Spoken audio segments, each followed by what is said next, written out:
उससे जुड़ा हुआ हूं, उसमें राष्ट्रीय महामंत्री भी हूं।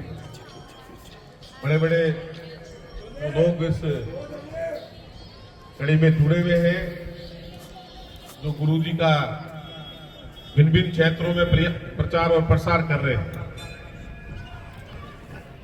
हमें जब बीकानेर में मैंने 2 साल पहले सांसद सेवा केंद्र के पीछे जब जयंती मनाई तो मुझे भी आश्चर्य हुआ कि बीकानेर के 80% लोग गुरु रविदास जी के बारे में उन्होंने ऐसा क्या किया कि हम उनकी जयंती मना रहे।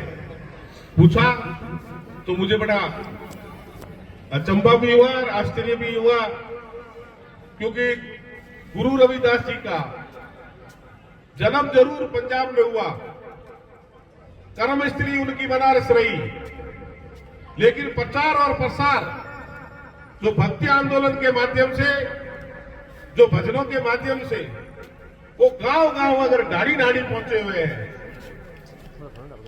गुरु रविदास जी ने ऐसा सोचा, ऐसी कल्पना की, ऐसे समाज की कल्पना की कि सबको अन्न मिले, सबको समानता का अधिकार मिले, सब साथ बैठकर काम करें।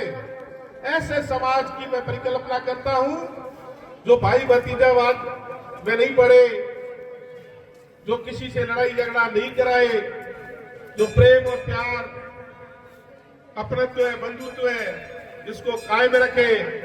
यही संदेश है उनका।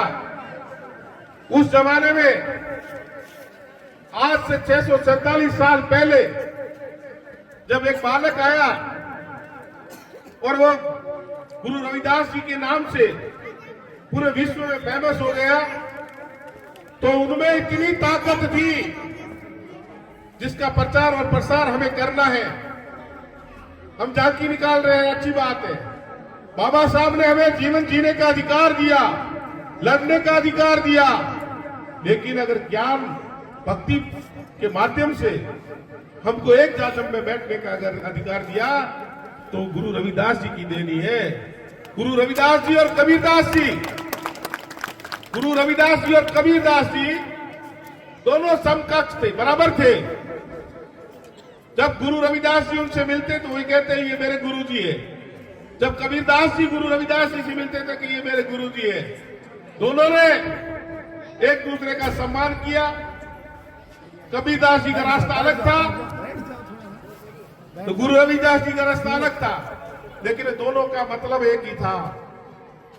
उस जमाने का पाखंडवाद, उस जमाने का आडंबर, उस जमाने का आडंबर से हमें कैसे निकाले, इसी कड़ी में उन्होंने काम किया। और ये तो हमारे लिए सौभाग्य की बात है कि हम राजस्थान के हैं और राजस्थान की मीरा जी मेड़ता में ब्याई, मेड़ता की जन्मी, चित्तौड़ ब्याई, लेकिन गुरु बनाया गुरु रविदास जी को।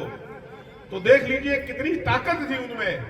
तो मेरा तो आप सबसे निवेदन, अनुरोध है कि ये आज का जो महोत्सव है, यूं हमें पूरे जिले में, आज दिल्ली में छुट्टी है, उत्तराखंड में छुट्टी है, हम मांग करेंगे कि आगे आने वाले समय में इस दिन के रूप में राजस्थान में भी हमें छुट्टी मिले और गुरु जी का, रविदास जी का जो प्रचार और प्रसार हम जितना कर सके। और मैं तो ये कहता हूं कि हमें ये जो सत्संग का काम पहले किसी जमाने में हर मोहल्ले में हुआ करता था, ये शुरू कर देना चाहिए, क्योंकि आज के जमाने में बच्चे नशे की तरफ जा रहे हैं, अपनी बात किसी को कह नहीं पा रहे हैं। एक माध्यम होता था जहां दोनों बैठते थे, दुख सुख की बात होती थी, प्रेम की बात होती थी, इस माध्यम से सब कर लेते थे, तो शायद किसी को दुख भी नहीं होता था और कोई दुर्घटना भी नहीं होती थी उस जमाने में। तो निवेदन है कि विनोद जी, आप सबसे निवेदन है, कमेटी के लोगों से, इस प्रोग्राम को भव्य प्रोग्राम के रूप में हम चाहते हैं कि अगली बार आप बीकानेर में कोई ऐसा स्थान लें जहां हम सब मिलकर गुरु रविदास जी के वचनों को जन जन तक पहुंचाए। यही शुभकामना। बहुत बहुत धन्यवाद।